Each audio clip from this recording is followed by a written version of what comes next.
Welcome to Native Talk Arizona, Native Health's Native American Cultural Affairs program, presented by Native Health and KRDP 90.7 FM. I'm Susan Levy. And in the studio with us today is Kaira Begay. She's awesome. Native Health's Prenatal and Early Childhood Program Coordinator, who's here to tell us about the Health Start program. Kaira, welcome to Native Talk Arizona. Hi, thank you for having me. I'm so glad you're here. I always love, and I just, you're so nice and you're always friendly and I don't know, you do a great job. But anyway, can you tell us a little bit about your background, your journey? How long have you been at Native Health and everything else? Yeah, so my name is Kaira, and I'm originally from Ganado, Arizona. So I grew up on the Navajo Nation. I'm an alumni of the University of Arizona. So No, Wildcat. Yeah, go Wildcats. So I got my undergrad in Family Studies and Human Development, and just recently, back in May, graduated with my Master's of Public Health. Oh, congratulations. Yeah, thank you. That's awesome. I didn't know that. Yeah. Okay. So you went public health, not more family studies. Not more family studies, just because with the job that I'm in now, I really liked public health. So I felt like that was a good fit for me. Okay. Yeah. All right. So I know we kind of mentioned it, but what do you do at Native Health? Yeah, so I'm the Prenatal and Early Childhood Program Coordinator, so I oversee our Health Start program. And what is that for those people that don't know? Yeah, of course. So our Health Start program is a home visiting program, and we serve pregnant women and their children up to age 2. Okay. Is this open to anybody, or are there requirements to be in Health Start? Yeah, so we're open to everybody. We do have some eligibility requirements, just as long as you live in Maricopa County and meet at least one of our medical and social risk factors. Which are? Which are things like, they're various, but things like having gestational diabetes, high blood pressure, having any type of poor birth outcomes or previous poor birth outcomes. And there's a bunch. The list goes on, but as long as you meet one or more of those, then yeah, you'd of be the health eligible. criteria. Mm-hmm. Yeah. So you have to meet a health criteria. Yes, For sure. just as long as like you have risk factors, you'd be able to enroll. Okay. Yeah. And I assume that's most people? Most people. I've been here in Health Start for 4 years and never had to tell anybody they weren't eligible for our program. Okay. I don't know if that's good or bad, but good that they're in your program, but bad that they have those risk factors. Yeah, exactly. Yeah. Okay. So what ages? You said somebody pregnant and then having a child up to the age of 2? Yeah, so under age 2, because at 2 we do age them out of our program, so they graduate. So anytime before their second birthday. So what's the point of Health Start? I mean, obviously there's a point to it or in the program. So what do you try to do in Health Start? Yeah, so we just provide education to the families and provide like connection to resources. So we really try to get families who come with high risk or those risk factors with, like we mentioned before, and get them services. Just because, the community is wide and there's wide range of services. And so we're here to help make those connections. So I know you have programs, right? And I know they're not publicized. They're not always on our Facebook page and on our social media because you have to be enrolled in the Health Start program. But what kind of programs do you have? We have full spectrum Indigenous doulas. So we offer like childbirthing classes. I'm also the one that does the infant massage. So we have a person certified to do infant massage. We have child passenger safety technicians. So we're able to help do like installing car seats or checking the car seats to make sure they're properly installed. And we also have Indigenous lactation counselors to offer education on breastfeeding. So we do a lot of stuff in our program. You do like an awesome stuff. And also, are they still able to get pack and plays? Yes, we also have pack and plays. Through Safe Sleep? Through Safe Sleep, yeah. So it's like a great program. It's like a win-win. So does this program, do families come to Native Health, or do you go out to their house, or is it both, or is it on the phone, or how does it work? Yeah, so it would be wherever the family feels most comfortable. We've gone to usually out to the home, but if they wanted to meet here at our Native Health locations, then we could meet in the office. If they wanted to do virtual, we've tried to limit it just because now we have new goals with ADHS, so Arizona Department of Health Services, but we do still offer those virtual visits if they really need it. And we try to cater to the family and tailor those visits to what they really need. And then how often do you need to meet with the family, or is it however they want? Or Yeah, it's however many they would want. So we can meet with the family up to 4 times in the month. Oh, wow. Mm-hmm. Okay. And I know you've done a lot of great things. I know that some of your case managers or whatever, I know we've got our food pantry and they are able to bring the backpacks of food out, and I know they're able to connect them. So it's like a win-win, Mm-hmm. right? Getting connected and doing infant massage and childbirth and doula and everything else. Like, Mm-hmm. what a great, Yeah. like, there's no reason why you wouldn't want to do it. Exactly. No reason. And it's all at no cost too. So it's, it's really helpful. I've had several families come into the program while they're pregnant, stay in the program for 2 years, and then get pregnant again and stay in the program. So it's an amazing program. We help everybody. We like to help. That's what we're here for. And I know you do a lot of stuff. And I know now that we've got expanded prenatal hours till Yes. 7 o'clock at night, like people could come here for prenatal after work, enroll in Health Start and do the doula deal. Doula and the indigenous lactation and car seats and pack and play, so it's like totally a win-win. Yes. All right, so I'm going to back up, and even though you're a wildcat, I wanted to find out, how'd you get interested in working with families? Because I remember when you started. Mm-hmm. Yeah, so I've always been interested in working with families. I wanted to actually be in the medical field, but I ended up going like a whole different direction and ended up here. This is where like really my passion for working with families grew for sure. And Is in Health Start. Mm-hmm, is in Health Start. Yeah, I really enjoyed it. Just everybody comes from like different backgrounds, and seeing where everybody was going and where they ended up at the end of our program once they graduated, it was amazing to me. And that's why I went in to get my public health degree too. I think it's interesting, when you're talking to somebody who's pregnant and they have no idea what's coming. Mm-hmm. Yeah. And then they have their first baby. Yes. And they're kind of shell-shocked, and then you watch them grow and they get their footing as a parent.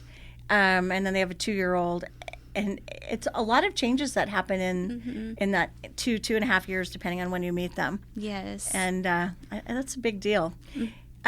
So tell me, do you have a favorite success story? Like, is there one that stands out to you that like really made you go, wow, this is why I went into public health, or why I came to Native Health, whatever? Mm-hmm. Yeah, for sure. I feel like every family that I see has their own individual, but I think one would just be like seeing a family or a child who has a developmental delay, like do that, like talking for the first time or saying their first words for the first time.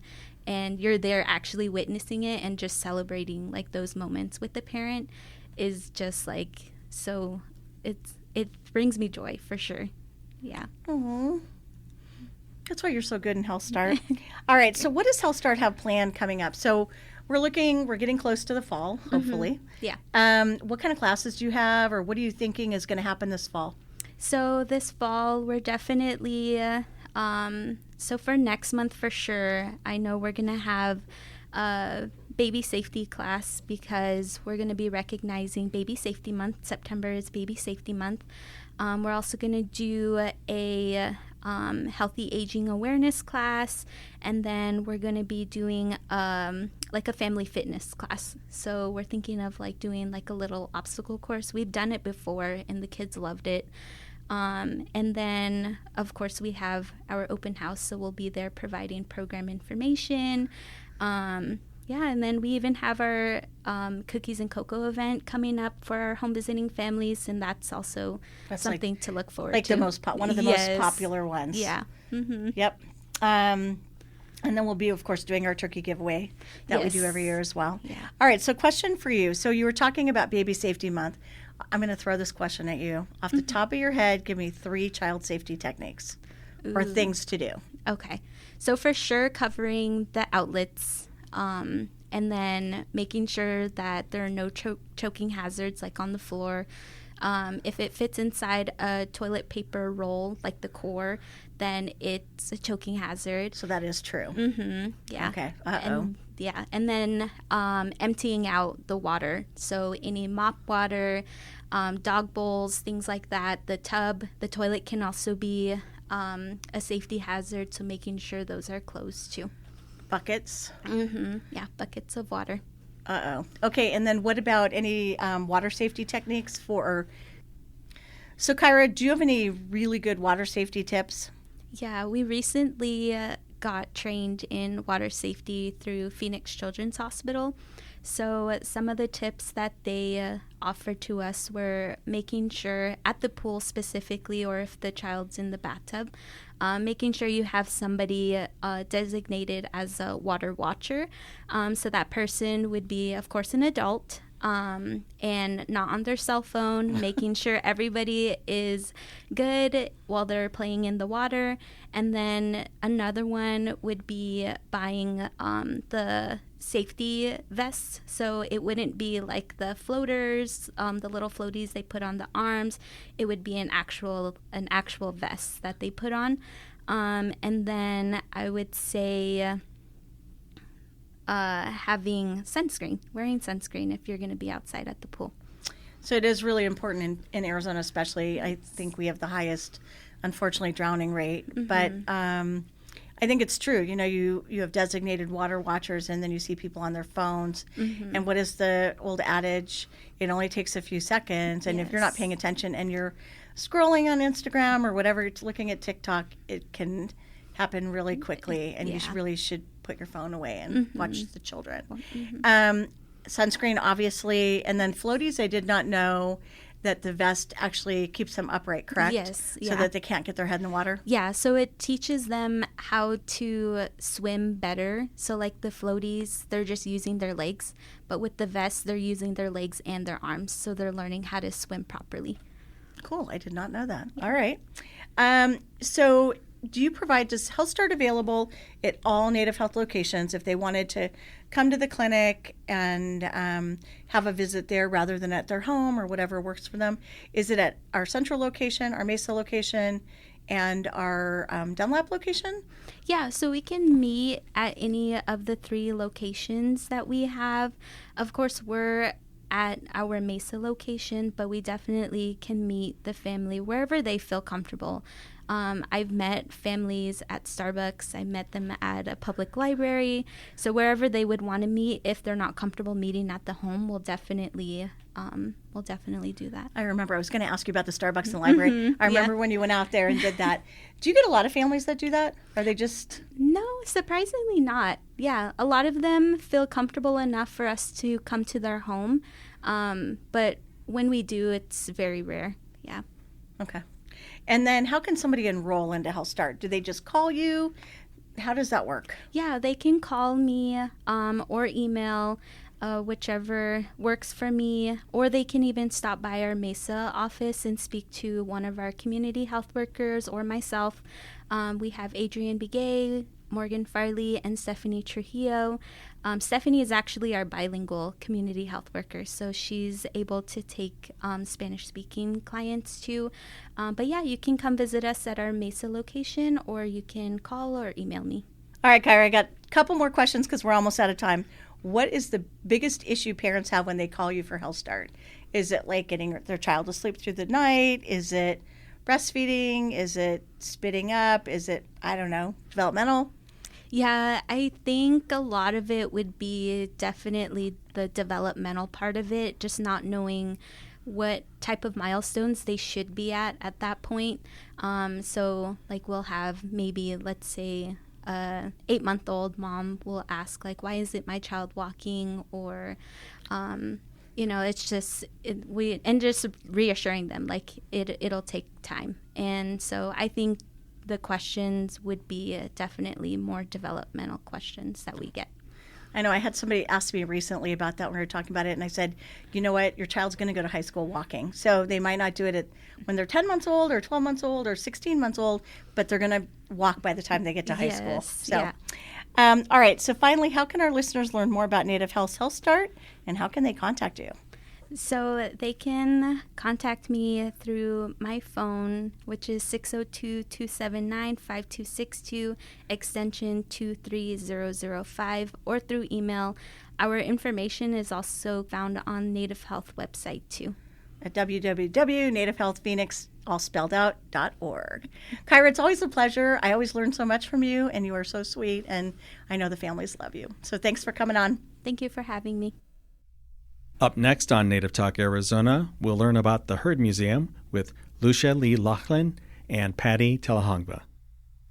Support for KRDP 90.7 FM comes in part from Native Health, with 2 locations in Phoenix, 4041 North Central Avenue, Building C, near the corner of Central Avenue and Indian School Road, and at 8800 North 22nd Avenue. Native Health is also located in Mesa at 777 West Southern Avenue, near the corner of Southern Avenue and Extension Road.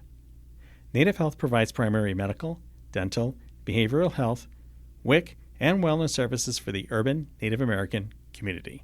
For more information, call 602-279-5262 or visit our webpage at nativehealthphoenix.org. Native Talk Arizona returns after this song. You are listening to The It Girl by Ray Zaragoza.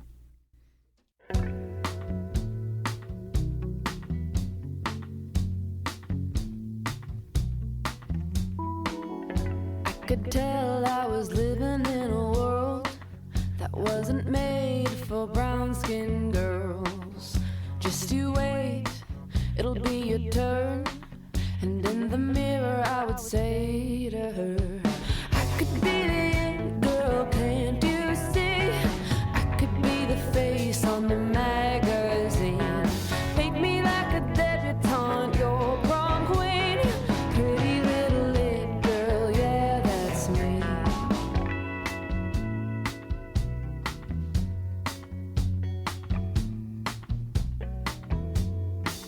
Do you ever feel like everywhere you go, you're just an act in the sideshow? Just a friend, a second thought. It's time you give them everything you got. I could be the it girl, can't you see? I could be the face on the magazine. Paint me like a debutante, your prom queen. Pretty little it girl, yeah, that's me.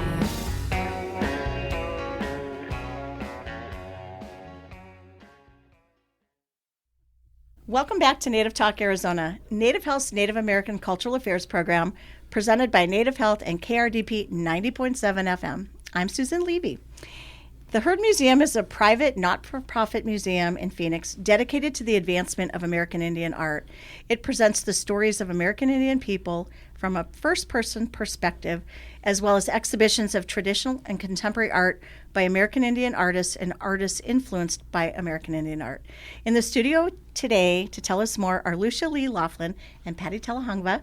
Patty and Lucia Lee, welcome to Native Talk Arizona. Thank you, Susan. Sorry, I feel like I'm tripping on my words today, but welcome. All right, before we get started, I'm going to have you each tell us a little bit about yourselves and your journeys to the Heard Museum. And I guess, Patty, we'll start with you. Well, thank you so much for having us on, Susan. And, my journey as a journalist, that's my background. I have worked with museums across the country in doing exhibitions and primarily doing documentaries about a part of the exhibition. And I've also worked with the Heard Museum in the past in voicing their tours for both home and also the boarding school exhibit. So to now be at the Heard Museum is really nice. It's kind of like a little homecoming in many ways. Full circle. And yes, absolutely full circle. Plus, I have so many relatives who are artists and have art in the collections or actually, on exhibit around the museum grounds. Oh, I didn't know that. I know about you, one, I know that you were a journalist and that you were also at the Phoenix Indian School Visitor Center. And I went to school at Phoenix Indian. Yeah, that's the right. Boarding school. And that you're doing the book and everything you've done and all kinds of stuff. So it's great to have you here. And Lucia Lee, I'm not as familiar with you. So what do you do and what's your journey and how did you end up at the Heard? Well, thanks, Susan. Really happy to be on today. So my background is primarily as an art teacher. I taught visual art for middle school and high school students. And so from there, I transitioned into working in museums because I really love the way that art helps young people and adults with identity development, strengthening communities and building community. And so the opportunity came up to join the HERD team and be able to influence and support teachers and all of our visiting families to just get more connected with art, with their own culture, their own background, and been here about 3 years. Very cool. Well, the HERD's an amazing place. So we know that the HERD just won an award. Is that true? Absolutely. Not just one award, but we won 2 awards. Okay, what are they? Very highly recognized awards. And they are? And they are. We were ranked one of the top 26 museums in the U.S. by U.S. News and World Report. Oh, okay. And then one of the top 10% of destinations worldwide by TripAdvisor. Wow, that is awesome. So both very prestigious. And I love the HERD. It's a great, great museum. I love to go there just to visit, to eat lunch, to shop. Thank just you. to kind of hang out. And I don't know, it's very peaceful there. It's nice a good place. vibe, isn't it? It is a good vibe. It's a good vibe to go out, and especially as we come into the cooler temps, Yes. to come out and sit on the patio and have nice lunch. People don't know about our world-famous prickly pear lemonade. I've had that. It's really good. The food's really good. And I just think it's just a nice, relaxing, parking is super easy, which, is important that you're not having to park and then go walk blocks in the heat or whatever and find parking, ample parking. And we're only, I think, about 4 light rail stops from Native Health. Yeah. So right off Central Avenue. And I think that's really nice for families coming in from another part of the valley. They can get on the light rail and not have to worry about parking or driving. That's true. All right. Well, I can't wait to learn more about what you're doing. So congratulations on your 2 awards. That is pretty amazing. I saw you got another local one, too. Best of the Valley for the shop. The shop. Yeah, that's pretty. 2025. But that's another one. Oh, for That's- sure. that's Yeah, another good- so many we can't keep track. That's a lot of awards. All right. So, Patty, we're going to start with you on this one. Tell me what you're doing at the HERD now. Oh, well, that's a loaded question. What are we not doing here? Well, what are we're you just- doing? we- Let's talk about what you personally are doing at the HERD. Well, I oversee all of the public events, and so engage in the public in our special events during the summertime, which we just wrapped up 3 wonderful months filled with activities for families, and we're going into the fall. So we have a Grandparents' Day coming up, and it's designed to have both grandparents and grandkids come together and create art and enjoy their day at the museum. So we're packed with our schedule. We have in September Boarding School Remembrance Day, and that's a big day on September 30th. So we're going to be having a presentation in the morning, and we'll also be screening the film Remaining Native, and that's about a young man. He is Paiute from Nevada, and he's an outstanding cross-country runner. But as he's going through his running career, he's learning about his grandfather's run when he ran away from boarding school. Oh, wow. So it's a very emotional, high-impact film. And then how the young man, his name is Koo Stevens, and Koo is short for his full name, but how he then organized a 50-mile run to reenact his grandfather's run away from boarding school. And he does that on Remembrance Day. So we're really happy to have that film. We're going to be screening that as well. And then, of course, we have Indigenous Peoples Day coming up. And as It's we October said, 13th, I think, right? Yes. Every culture, every Native culture has a dance. So we took that theme and said, everybody dance. So we're going to start early, 10 o'clock in the morning, and we're going to be dancing. We're going to have a silent disco. We have the DJ from the Phoenix Mercury, DJ Javen.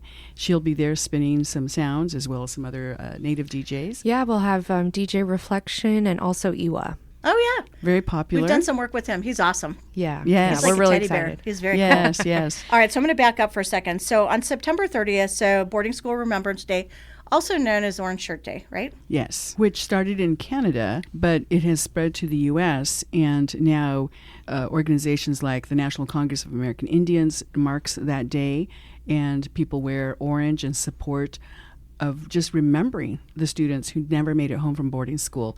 And then, of course, residential schools in Canada. The National Native American Boarding School Healing Coalition is also going to be doing some events that day. And all across the country, different groups are putting out their orange shirt for that day. And so people are asked to wear orange in support of.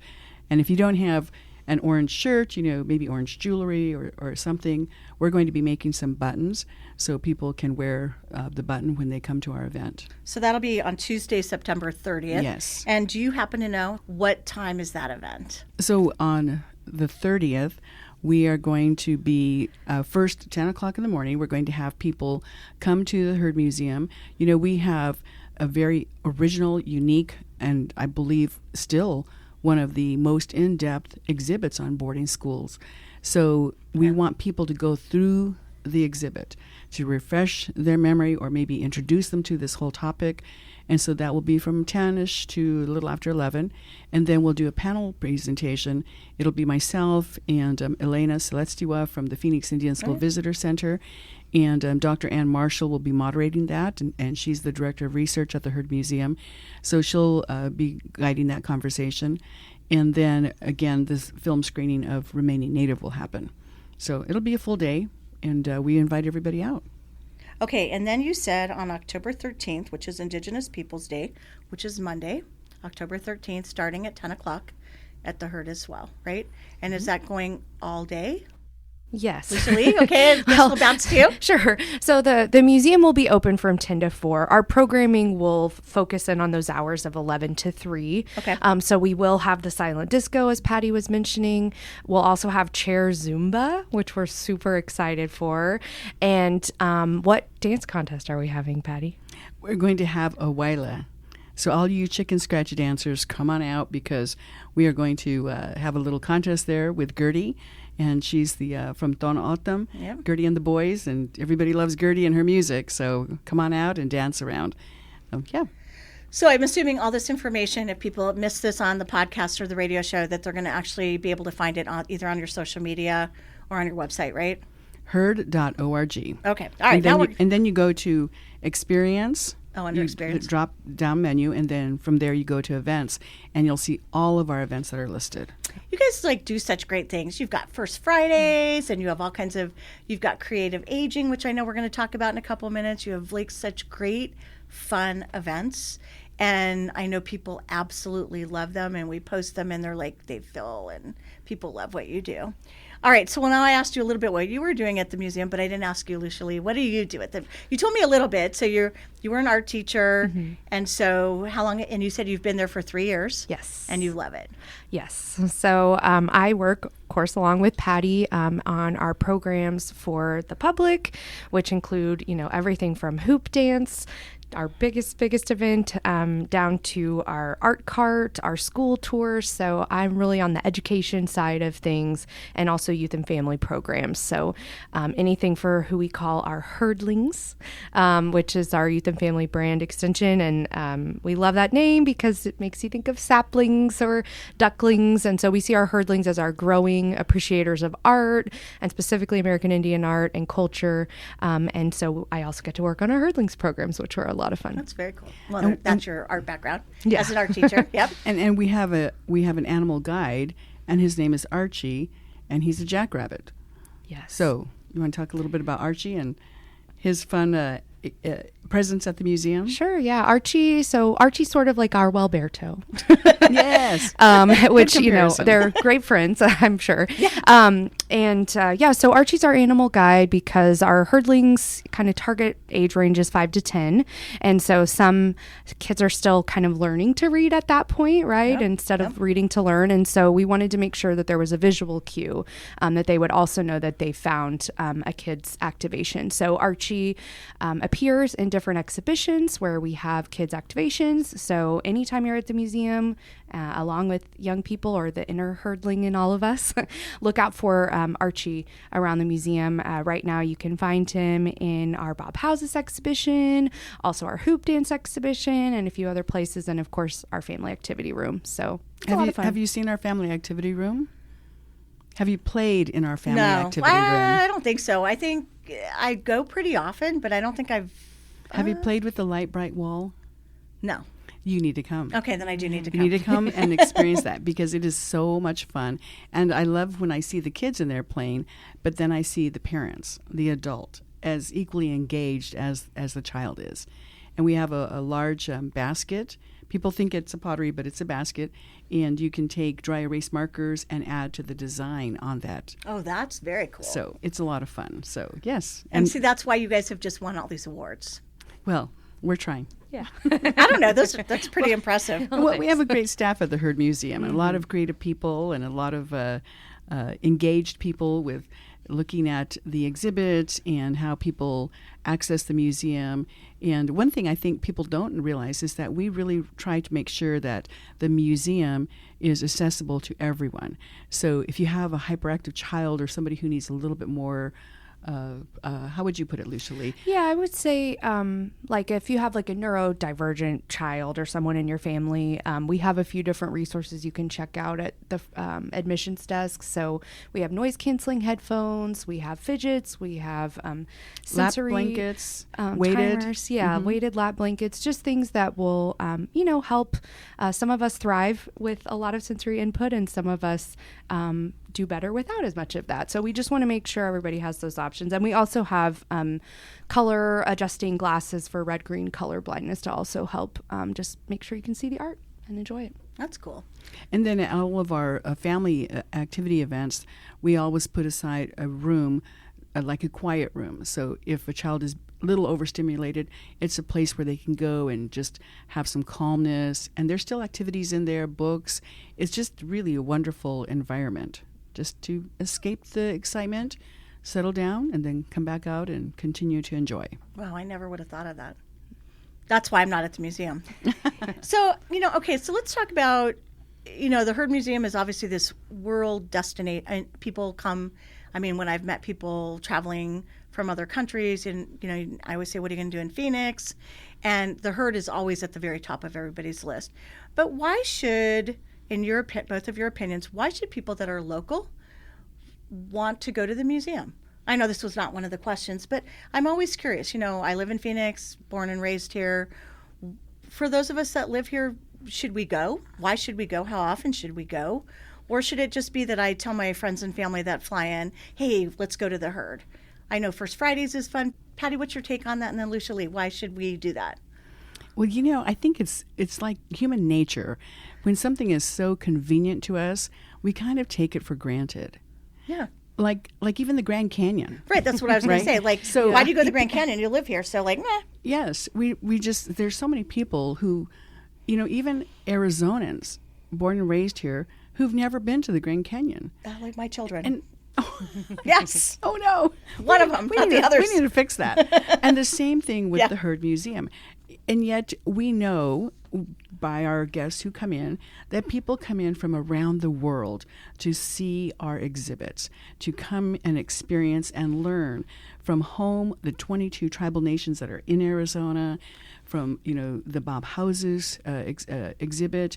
And that man is just so creative with not just sculpture, not just painting, not just writing. He's done all kinds of art. He's not just kept to one medium. And so to see how, what he's done, we have the Substance of Stars exhibit, and that is overwhelmingly just beautiful and peaceful. So, come and explore the world-class museum that's right here in your community that you can go and enjoy. And, if you're a member, you can go in limited times and just really soak up that one exhibit one at a time, because it can get overwhelming when you're walking through there and you just don't have enough time to see everything or read everything. Well, it's a lot, and it doesn't look like it. I think from the outside, the buildings don't look huge and you're in it. And like the boarding school, that's hours to go through that exhibit. And so why would I want to join? So I live here. All right, well, okay. Should I join? And why should I join? Well, again, because then you have unlimited access to the exhibits, and you're not rushed to go through the exhibits. Maybe, have a half a day and you're coming down with your family. How much are you really going to see that you walk away and say, I learned something, or you'll learn a little bit, but if you have that freedom to come back over and over again, then you can really soak in, because there's so much information in there. Looking at, even people say they didn't even know that there are 22 tribal nations in Arizona, so they're going to learn that.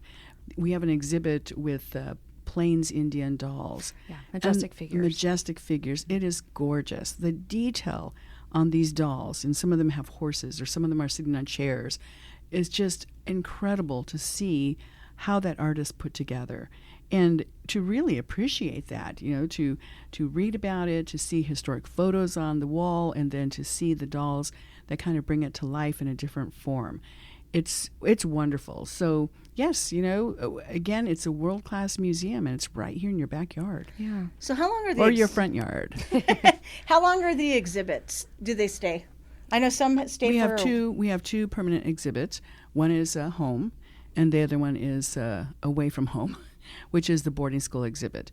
And then the other exhibits are on a rotating basis, and we do have some that are, and you'll have to forgive me because I don't remember the exact dates that some are coming down, but this fall we'll have some things transfer over. Usually they're there anywhere from 3 months to 9 months. Okay, so they're not, Yes. like 3, 6, 9 months. Mm-hmm. Okay. Yeah, so you have generally a little bit of time. And I would say too, with joining the museum, it also supports our mission. And so, to Patty's point, why should you come to the herd? I mean, it gives you that chance to really pay attention to the details. I mean, as a former art teacher, I feel like the more you look, the more you do see. And working here, like I pass by some of the same things so many times, and I'll notice something different. And it might be the 200th time I've gone by. It makes me think of something else. So I think there's something really special to revisiting those things, but then also supporting our mission. I mean, a lot of the fun things at the herd are the events that these amazing exhibitions inspire. Yes, we have this wonderful Bob House's artwork, but then we have different activities that you can do that explore those themes, or you can be present to walk around the exhibition with Bob when it was open, other things like that. So it really lets you go a little bit deeper. And we also really try to uplift voices in our local community as we are engaging with things. Some of our exhibitions, it may be an artist, based in Canada, but we have a lot of, people here with that background as well. And so we love to showcase those different types of art and styles and bringing out that kinetic element. So I think there's always a different way to engage with the work, and our team really enjoys getting to come up with what those new ways can be. And I think also kind of what we were saying, I think the exhibitions change more frequently than people realize that they do. The field trip that you came to when you ground corn, 40 years ago, you can still see that, but also, there's so many new things. So we love to, continue to find ways to showcase Indigenous creativity and find new avenues to engage. If you join the Herd Museum, you also get a 10% discount off of items in the shop, or the bookstore, Books and More, the cantina, and the cafe. So that's a nice little perk. And you also get early access to both the hoop dance, so you can go in, put your blanket down, or set up your, where you're going to watch the dance before the general public is allowed in.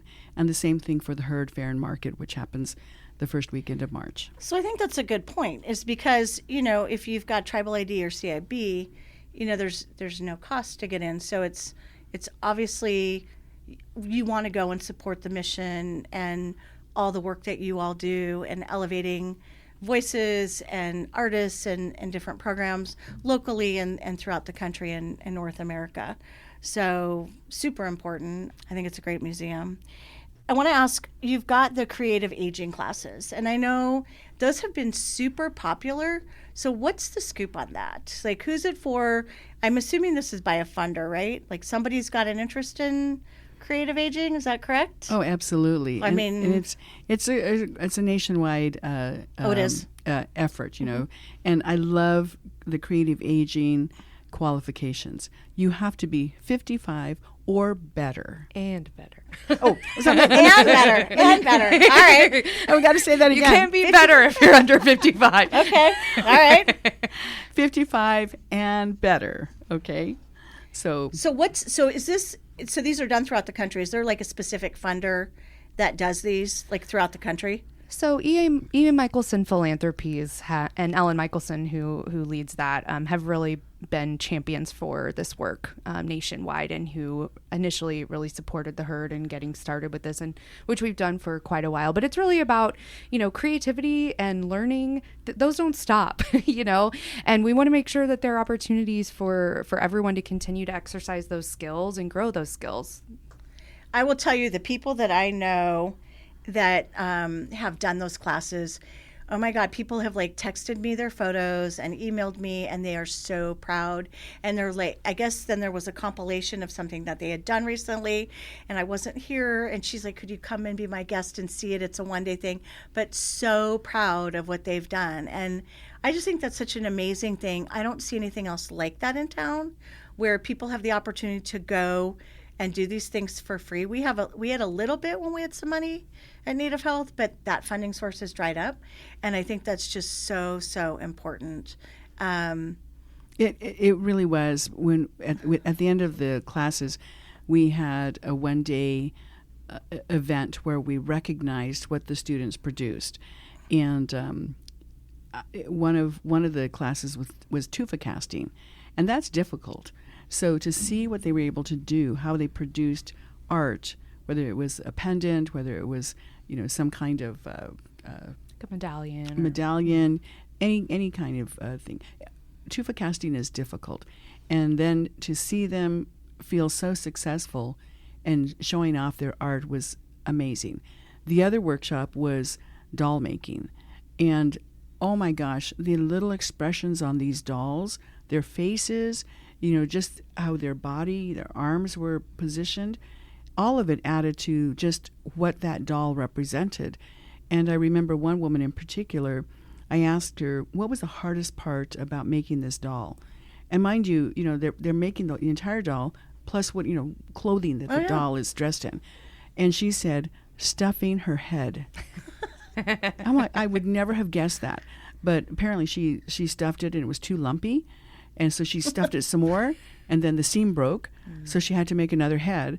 And so that just the talent of stuffing was something that she was happy that she was able to do. I think the whole thing sounds kind of hard. Proportions, me too. Faces, hair, bodies, clothes. I don't know. Mm-hmm. Oh, yes. I mean, what a great project. So what else do you have? And you probably can't tell me, but I know you've got those 2 creative aging classes coming up. And then how far in advance do you all plan? Do you look a year ahead? Oh, yes. I know, yes. At Native Health, we're always, going crazy. We're always looking about a year ahead and planning and setting our dates. Well, yeah, you do have to. But so then you're already planning for next year, what you're planning. And are you doing the things that you do every year, which would be the ornament market? I'm trying to think what else you have in the holidays. Holidays at the herd. Oh, yeah.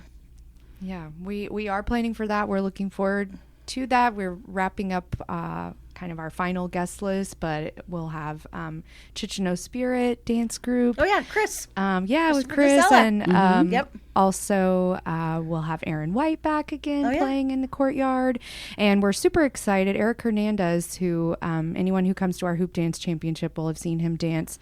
He'll be in town screening a film and also dancing, so it'll be a lot of fun. Plus, of course, we always have crafts for all ages and art activities. So looking forward to that. That'll be December 27th through 29th. Very cool. Do you guys know who Donovan Pete is, who does Navajo Highways? Yeah, yes, I do. And I was looking at his trying to look at his stuff last night, thinking, wow, I know he did some puppet shows.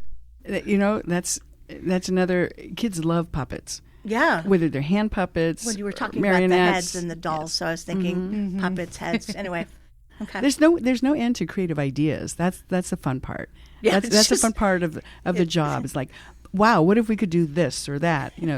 But it's money and it's time and it's planning. And that goes back to how are you supporting the Herd Museum? Correct. That is totally you correct. You like all of our wonderful programs that we offer? Well, come support us some more. Patty, it's true. It is totally true, because all of these things take money.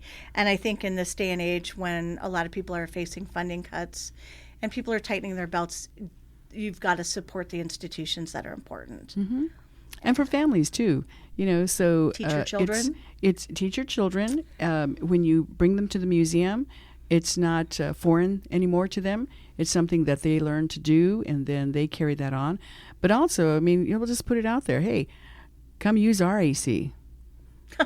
We have a lot of cool galleries, and I mean cool in different ways. That's totally true. But I think, it is harder, and I know people worry about funding, and you want to support those institutions that are important, like the Herd, and the work that you all do, and the messaging that you put out, because there's nothing like it. And there really isn't. There's nothing there like really it isn't. Anywhere. And such a collection, and so many, as Lucia Lee mentioned earlier, she walks by an exhibit and sees something new. It's a perk of the job to be able to say, I need a 15-minute break, and I'm going to walk down and just spend my 15 minutes in one area. And even if it's outside in the sculpture garden, to go around to the Veterans Wall, the memorial there, yep. just to spend 15 minutes enjoying and appreciating. So, yes, it's... But I also like that you do all of that, but I also like that you're using Arizona artists or Southwest artists, like Iwa. Like, I just, I'm watching his stuff just blow up, and Chris DeSella and everybody else, and they're just, it's so nice to see that and to support them and highlight their work and the work that they do. So Patty or Lucia Lee, how can local Indigenous artists get involved? How can they get their work shown? How can they get involved in a First Friday or any of your events? What's the process? Yeah, get in touch with us. Let us know what you're doing. Let us know how you think it fits with what the Herd has going on, how it could push us to new heights. But the best thing would just be to reach out. And the easiest way to do that is education@herd.org. I know Esther did that, right? Esther Nystrom. Yes, she did. Yeah. She came to our First Friday and was dancing on the dance floor. And I'm looking at her, and she's looking at me. And so we started talking. And actually, yes, then we ended up having her lead a beading class. She's awesome. She's amazing. She is like such a great artist. Like, she's so great. She just finished Project Dreamcatcher. Oh, good. Yeah, she just went through that. But yeah, lots of great artists. I mean, there's so much talent here. And people don't know. And that's, I think, the thing that I like about you all is that you promote them and give them an opportunity to shine in the work that they're doing, and just some great things. And I know you've had, chefs, and you've had all kinds of stuff there. We try to run the gamut, as they say, with different artists and opportunities. And but they do need to reach out to us. We are planning in advance, and so at least a year. Yeah, well, we have the big idea for the year, and the details will be whittled down probably at least 3 months out in advance. Okay. So if you want to reach out to us about something, understand that there is a process and there is a plan in place, and so we're happy to talk to you and see what you have to offer. Okay, so education@herd.org. Yes. All right, then the next thing is, I really think we probably need to just talk about that, yes, if people really want to support the Herd, yes, there's no cost with Tribal ID or CIB, but really to support the work that you do and the museum and your mission, you should consider joining. Mm-hmm, right? Absolutely. That's the big... Absolutely. So that you have funding to keep going forward and doing the work that you're doing. Yes.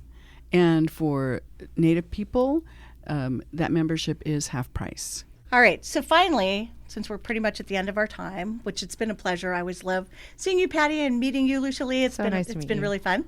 But Patty, catching up with you. I don't see you often enough. How can our listeners find more information about the Herd Museum, and how can they contact either, both, or somebody?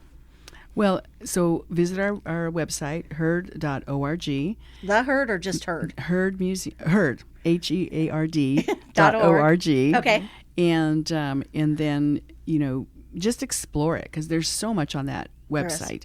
You can even go look at videos of our creative aging programs, of our master artist workshops, even our virtual art talks that we've had. We had Joey Clift on a couple of months ago. Yeah. He was hilarious. Yeah. He's so good, and his film Pow is amazing. So you can go to our YouTube page and look at all of those videos and enjoy them, and reach out to us. You guys do such a great job. Thanks. Well, thank you, Susan. Thank you, and thank you for helping us to promote our you guys items, love our projects. your stuff. Just Good. totally love it. So herd.org and then education at herd. Education at Herd, and you can also find us at Herd Museum on various social platforms. And we also have newsletters you can sign up for too. So On the website? on the website, and specific to families with kids as well. And that's the Herdlings. Yes. Super cute name. Yes. Well, it's been a pleasure, Patty and Lucia Lee. Thank Loved you, having you Susan. on, and we're going to have you on in the spring for like what you're announcing for next summer. Well, hopefully before that. Yeah. We have more hot information, but I'll just leave you with the tease that you want to make sure that we're back on. Okay, we'll do that. It's Scully. Thank you so much, Susan.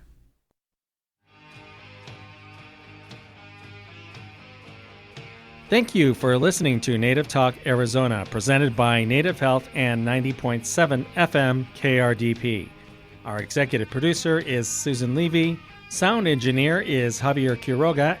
We hope you will tune in again next week. If you have any questions, please reach us at nativetalkaz@listen2krdp.com.